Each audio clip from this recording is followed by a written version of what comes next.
প্রতিভাস magazine audio চ্যানেলের নিবেদন।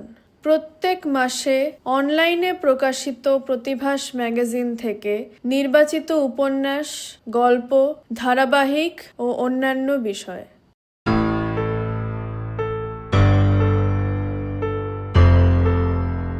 উপন্যাস অনন্ত জীবন, অধ্যায় ৭।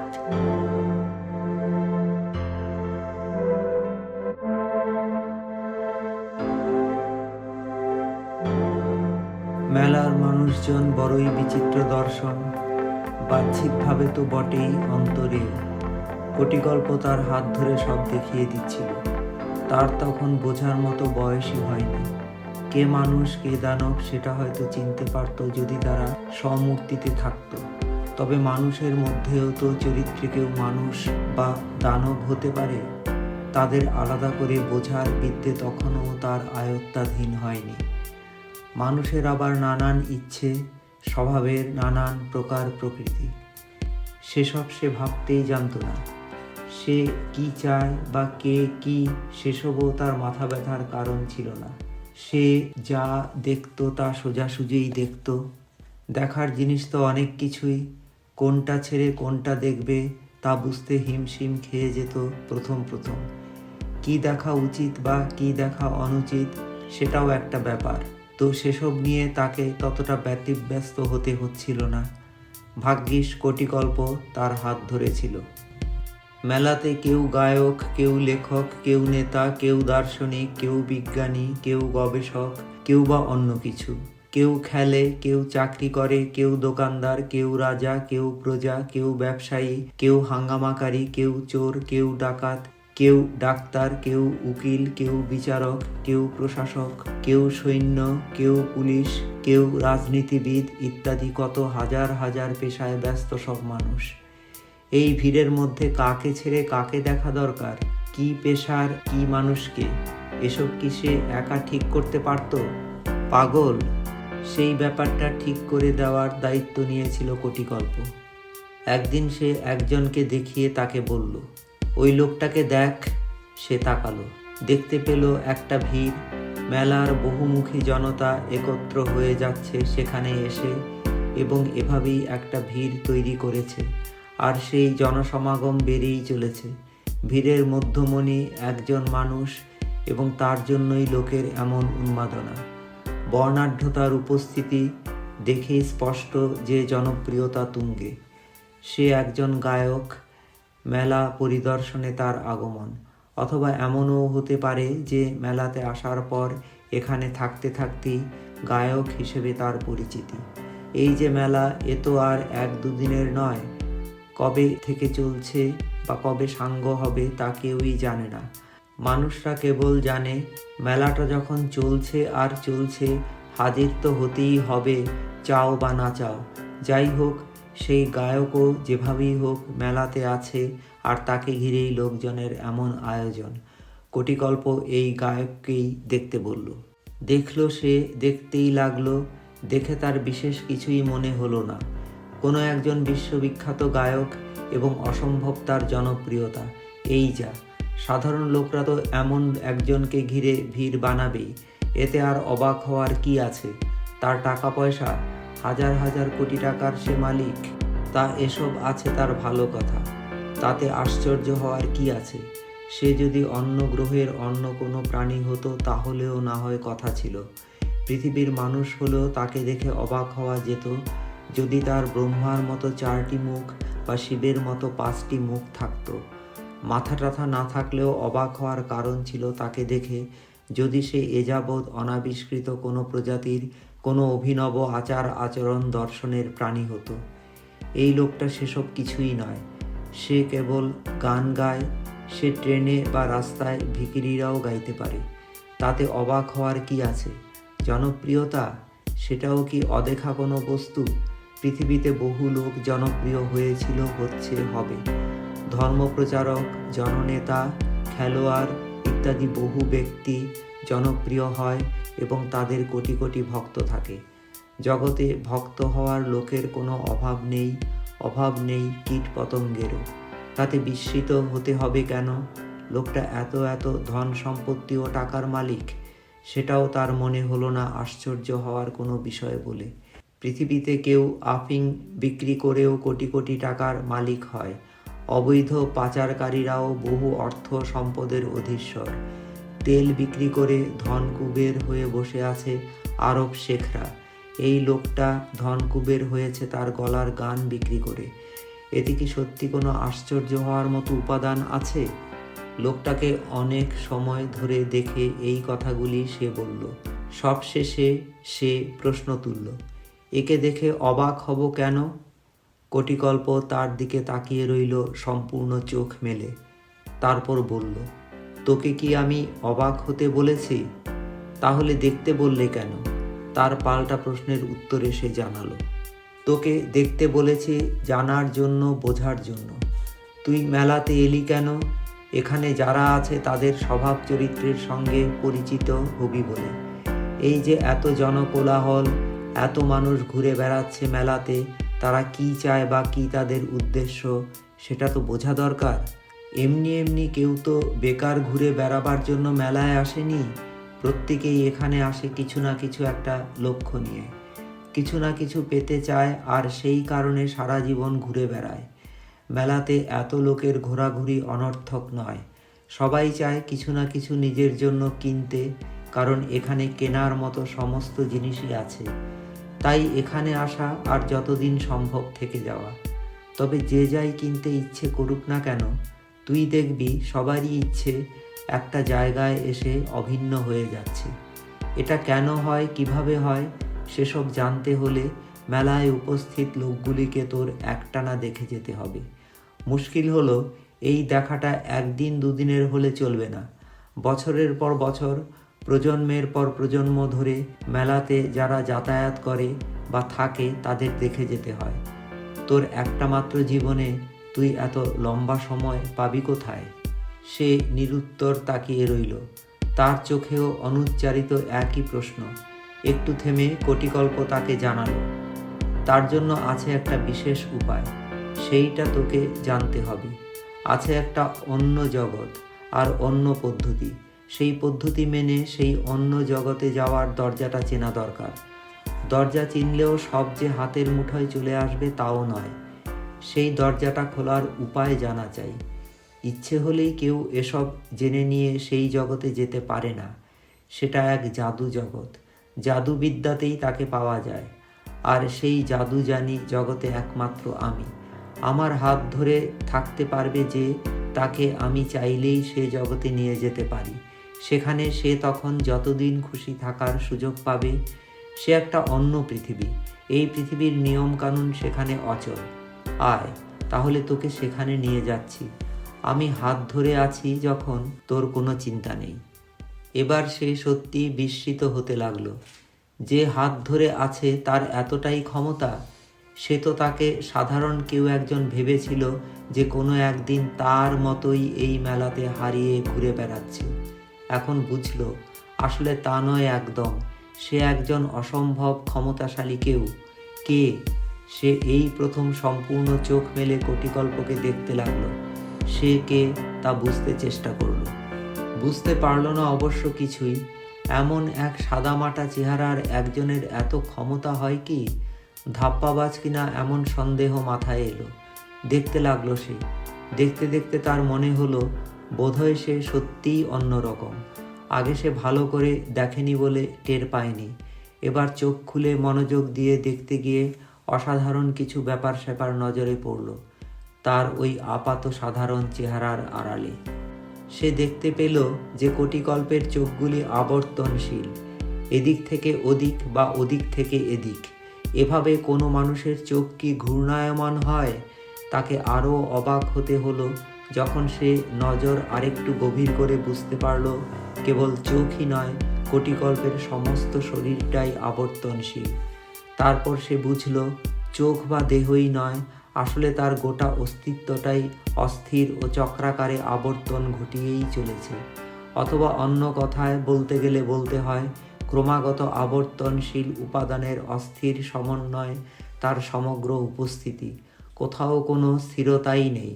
সে দেখল তার ওই অদ্ভুত অপার্থিব দেহ কাঠামোর আবর্তনে একের পর এক অতীত আর বর্তমান আর ভবিষ্যৎ অবিরাম ঘুরেই চলেছে হাত ধরাধরি করে, এবং সেখানে হাজির থাকছে ও মিলিয়ে যাচ্ছে অবিশ্বাস্য কত সব জাগতিক পরিকাঠামো।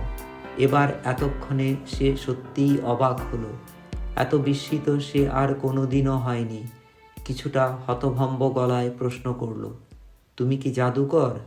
কোটিকল্পের মুখে কি মৃদু হাসি দেখা গেল? বোঝার উপায় নেই, কারণ সেই হাসিও আবর্তনশীল। তার উত্তর শোনা গেল, বলতে পারিস, জাদুকর না হলে জাদুবিদ্যার জগতে কে প্রবেশাধিকার পায়? আবার তোকেও নিয়ে যেতে পারছি কিসের ক্ষমতায়? এবার তুই জিজ্ঞেস করতে পারিস, ওই জাদু জগতে গিয়ে কী লাভ? ওখানে গেলে তোর দৃষ্টি ক্ষমতা বেড়ে যাবে, তুই বলতে গেলে দিব্য দৃষ্টি লাভ করবি, আর তাই দিয়ে কোনো একজন মানুষের সারা জীবন কেন, প্রজন্মের পর প্রজন্ম তাকে দেখে যেতে পারবি। কোনো একটি মানুষ জন্মের সময় কী ছিল, বা কেমন তার বড় হওয়ার প্রক্রিয়া, বা কিভাবে ভবিষ্যতের গর্ভে সে বিলীন হয়ে যাবে, সবই তুই দেখতে পাবি এক পলকে। শুধু কি তাই, দেখতে পাবি ওই মানুষটির পিতা ও প্রপিতামহদের বিবরণ এবং অনাগত উত্তর পুরুষদের বৃত্তান্ত। 100 বছরের গোটাটাকে তুই দেখতে পারবি হয়তো 1 মিনিট বা চাইলে 1 সেকেন্ডের পরিসরে। টাইম ট্রাভেল বা সময় ভ্রমণ টমন নয়, এটা একেবারে অন্য ব্যাপার। বলতে পারিস বিন্দুতে সিন্ধু পরিদর্শন। কিভাবে ঘটবে ওটা বোঝার দরকার নেই, ঘটলে কি হবে সেটুকুই কেবল দেখবি। বিশ্ব ব্রহ্মাণ্ডকেও ইচ্ছে হলে পেয়ে যাবি নাগালে। শুনতে শুনতে তার প্রায় খাবি খাওয়ার মতো অবস্থা। নিজেকে কেমন অসহায় বলে মনে হচ্ছিল। বুঝি সে অকুল সমুদ্রে হাবুডুবু খেয়ে যাচ্ছে, আর তাকে কোনো এক নিয়ন্ত্রণকারী নিজের খেয়াল খুশি মতো চালাচ্ছে। তবুও সে যে একেবারেই সব বিস্মরণ হয়ে গেল এমন নয়, তাই সে পাল্টা প্রশ্ন করতে পারল, কিভাবে ঘটল যদি না জানি, ঘটলে কি হবে বুঝবো কিভাবে? কোটিকল্প উত্তর দিতে বিশেষ দেরি করল না, বুঝিয়ে বলল, এই যে পৃথিবীটাতে তুই আছিস, এটা এলো কোত্থেকে তুই দেখেছিস না জানিস? পৃথিবীর কিভাবে জন্ম হলো সেটা না জেনেও তোর কি পৃথিবীতে থাকতে বা একে বুঝতে কোনো সমস্যা হচ্ছে? অবশ্যই হচ্ছে না। হলে তুই নিশ্চিন্তে এখানে আছিস কি করে? ব্যাপারটা অনেকটা ওই রকম। কোনো বস্তুর জন্ম কাহিনী না জানলেও বা তার জন্মটা না দেখলেও তাকে বুঝতে অসুবিধে হয় না। যদি হতো তাহলে নিজের বাবা মাকেও তুই চিনতে পারতিস না। এখানেও ঘটনাটা তেমনই। প্রক্রিয়া জেনে কাজ নেই, কি ঘটলো সেটুকু জানলেই অনেক। মনে হচ্ছিল বোধহয় সব দ্বিধাদ্বন্দ্ব কেটে গেছে। প্রথম প্রথম যতটা দুর্বোধ্য লাগছিল, এখন যেন বেশ সহজ সরল। তার এখন বিশ্বাস হতে শুরু করেছে কোটিকল্প সত্যি এক জাদুকর। যদি তাই না হবে তো অত জটিল ব্যাপারটা কিভাবে এতটাই বোধগম্য হয়ে যাবে? সব তো ঘটালো সে কথা বলে বলে বুঝিয়ে। যে অত সুন্দর বোঝাতে পারে সে জাদুকর নয় তো কি? সে দেখল মেলায় সার্কাস আছে। কেন আছে বা থাকলে কি হয় বা হবে সেটুকু জানলেই চলবে। বড়জোর জানা দরকার কি উদ্দেশ্যে আছে, কোত্থেকে এলো, কিভাবে এই সার্কাস, সেটা জানার দরকার নেই অন্তত এখন। নাগরদোলা ঘুরছে, সেখানে কারা ঘুরছে, কেন ঘুরছে সেটুকু জানাই উদ্দেশ্য। কিভাবে কোত্থেকে এলো নাগরদোলা আপাতত তা নিয়ে মাথা না ঘামালেও ক্ষতি নেই। মেলায় আছে ম্যাজিশিয়ান, সে ম্যাজিক দেখাচ্ছে। কি ম্যাজিক কি কারণে দেখাচ্ছে প্রশ্ন এখানেই। কারা সেই ম্যাজিক দেখছে, দেখে কি ভাবছে বা তাদের কি পরিণাম ঘটছে তাও দেখা যেতে পারে। মেলা তো একটা মিলনস্থল, সেখানে সব জিনিস আর ঘটনাবলীর একত্রীকরণ ঘটে। গোটা জগতের এটা এক অবিকৃত অবিকল সংস্করণ। সেখানে কেন আসে সবাই, কেনই বা থাকে, কি উদ্দেশ্যে জীবনের যাবতীয় কর্মকাণ্ড একত্রিত করে প্রদর্শনী সাজায়, সেসব দেখা আর জানাই মূল আকর্ষণ। যারা মেলা দেখতে আসে, ঘুরে বেড়ায়, তাদের চিত্ত বিনোদন ঘটে এভাবেই। ভুলে গেলে চলবে না যে মেলা এক বিনোদন ক্ষেত্র। যে যাই করুক এখানে সেসব করে তার আনন্দ বিধান হলেই। নিরানন্দে কে থাকে মেলায়? যে উদ্দেশ্যে যে যাই করে আনন্দ আর উৎসাহ থাকে বলেই করে। ওই যে চিত্রকর প্রদর্শনীর আয়োজন করে তার ছবি সবাইকে দেখাবার ব্যবস্থা করছে, এখানেই তার আনন্দ। কেন, কি উদ্দেশ্যে তা যদিও জানা দরকার, তবুও সেই প্রাথমিক বিষয়টা তো দেখতে হবে। বিজ্ঞানী এখানে উপস্থিত তার নানা উদ্ভাবনের মডেল নিয়ে। উৎসাহ আর প্রেরণা না থাকলে আসতো না। উদ্দেশ্য তার অনেক রকম, সেখান থেকে বাছাই করে জানা যাবে মূল কি উদ্দেশ্য। মেলাতে এইভাবে কবি আছে, গায়ক আছে, লেখক আছে, ব্যবসায়ী আছে, ডাক্তার আছে, নেতা আছে, উকিল আছে, শিক্ষক আছে, অভিনেতা আছে, রুগী আছে, চোর আছে, শাসক আছে, ডাকাত আছে, শাসিত আছে। কে নেই? সবাই থাকতে বাধ্য মেলাতে, না থাকলে মেলা হবে না। সবাই আছে জীবনের নানা প্রয়োজনে। জীবিকা উপার্জন যদিও বা বড় লক্ষ্য, তা আনন্দ বা উৎসাহ বাদ দিয়ে হয় না। তবে আরও একটা বড় লক্ষ্য থাকে সব কিছুর চালিকা শক্তি হয়ে। বলতে গেলে সেটাই আসল লক্ষ্য। সেই লক্ষ্যটা দেখাবার জন্যই কোটিকল্প তার হাত ধরল, জাদু জগতে নিয়ে যাওয়ার প্রস্তাব দিল। জাদু জগৎ কোথায় আছে সাধারণ মানুষ না জানলেও তা অবশ্যই আছে। সাধারণ চোখে সাধারণ জগতে থেকে তা বোঝার উপায় নেই। আমাদের এই জগৎ 4টি মাত্রা নির্ভর। তার গোটা কাঠামো গড়ে উঠেছে এই 4টি মূল স্তম্ভকে ভিত্তি করে। মানুষের উপলব্ধির জগৎ পঞ্চমাত্রিক। তার গোটা জগৎ সে দেখে আর বোঝে এই 5টি মূল উপাদানের সম্মিলিত ক্রিয়াকলাপে। জাদু জগতের সীমানা এই 4টি মাত্রা ও 5টি ইন্দ্রিয়ের বেড়াজালে সীমাবদ্ধ নয়। ওই জগতে অতিরিক্ত অন্য মাত্রার রাজত্ব, চেতনালোক ও অনুভব প্রাণিত অন্য ইন্দ্রিয়ের সরব সক্রিয় উপস্থিতিতে। সেখানেই সময় সিন্ধুকে দেখা যাবে বিন্দুতে। শতাব্দীর সম্পূর্ণ ব্যাপ্তিকালের পুরোটাই দেখা যাবে হয়তো 1 ঘন্টায় বা 1 মিনিটে বা 1 সেকেন্ডে। অবিশ্বাস্য মনে হলেও এই স্বল্প পরিসরের দর্শন ওই 100 বছরের কোনো বিষয়, কোনো ঘটনা বা তার প্রক্রিয়া, কোনো বিবরণ বাদ রাখবে না। এ এক অত্যাশ্চর্য উপায় বা কলাকৌশল বা প্রযুক্তি, যাকে বস্তু নির্ভর আঙ্গিকে ব্যাখ্যা করা যায় না। কারণ একেই বলে দিব্যজ্ঞান। 5000 বছরের আধুনিক মানব সভ্যতাকে এভাবেই দেখা সম্ভব, সুবিধে মতো যেমন খুশি ক্ষুদ্র সময়ের পরিসরে। বলাই বাহুল্য যে পৃথিবীতে প্রাণীজগতের সমগ্র ব্যাপ্তিকাল এবং পৃথিবী গ্রহের জন্ম ও বিবর্তন প্রক্রিয়ায় বর্তমান অবস্থা প্রাপ্তিকেও দেখা সম্ভব এই উপায়ে। তবে তা নির্ভর করে কতটা দিব্যজ্ঞান কার করায়ত্ত আছে তার ওপর। তাকেই বোধহয় ব্রহ্মজ্ঞানীও বলা হতো, যার দিব্যজ্ঞানের পরিধি ব্যাখ্যাতীত। সে ইচ্ছে করলে সমগ্র বিশ্বজগতের সৃষ্টি ও বিবর্তন পুঙ্খানুপুঙ্খভাবে জানতে পারে।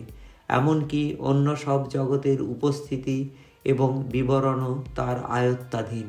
কোটিকল্প তেমনই একজন, যদিও তার সর্বোচ্চ ক্ষমতা কতটা হতে পারে তা জানা নেই। সে জাদু জগতে যেতে জানে, সেখানে যাওয়ার দরজা খোলার চাবিকাঠি আছে তার হাতে, যেখানে কাল সিন্ধু বিন্দুতে উপস্থিত হতে পারে। অন্য কথায়, সময়কে নিয়ন্ত্রণ করার কৌশল সে জানে। কিন্তু সময়েরও তো প্রকারভেদ আছে। কালকে বশীভূত করলে যে মহাকালও বশে থাকবে তা নাও হতে পারে। আবার এমনও জগৎ থাকতে পারে যেখানে কালের কোনো ভূমিকাই নেই, দেশকালের ধারণাই অচল, কোনো ঘটনাই ঘটে না, সমস্ত চলাচলও অনুপস্থিত, নিশ্চল প্রশান্তি অথবা স্তম্ভিত অপেক্ষা। সেখানে কি কোটিকল্প যেতে পারবে, নাকি সেই জগৎ সে চেনে? তবে এখন সে প্রশ্ন অবান্তর। সে অন্য একটা জাদু জগৎ চেনে এবং যেতে পারে, এটাই প্রাসঙ্গিক। সে প্রশ্ন করল, কি যেতে চাস তো সেই জগতে? সেখানে গেলে তবেই তুই দেখতে পাবি মেলাতে এই সব লোকজনের প্রকৃত চেহারা। এখানে তুই যাদের যে চেহারায় দেখছিস তারা আসলে অন্য এক চেহারা, প্রত্যেকেই পরিচিত একটা সাধারণ চেহারায়, কারণ তাদের সবারই রয়েছে এক অভিন্ন লক্ষ্য। যাকে দেখছিস গায়ক, সে আসলে গায়ক নয়, যে সবার চোখে নায়ক, সে আসলে নায়ক নয়। এবং এমনি করেই লেখক, দার্শনিক, চোর ডাকাত থেকে শুরু করে জ্ঞানী, বিজ্ঞানী, সাধু, ভণ্ড, মূর্খ, নেতা, বিদ্বান, অভিনেতা ইত্যাদি আপাত দৃষ্টিতে যে পরিচয়ে যে আছে, সে আসলে সেই পরিচয়ের কেউ না হয়ে অন্য কেউ বা অন্য কিছু। স্বরূপে থাকছে না কেউ, সবাই আছে ছদ্মরূপে।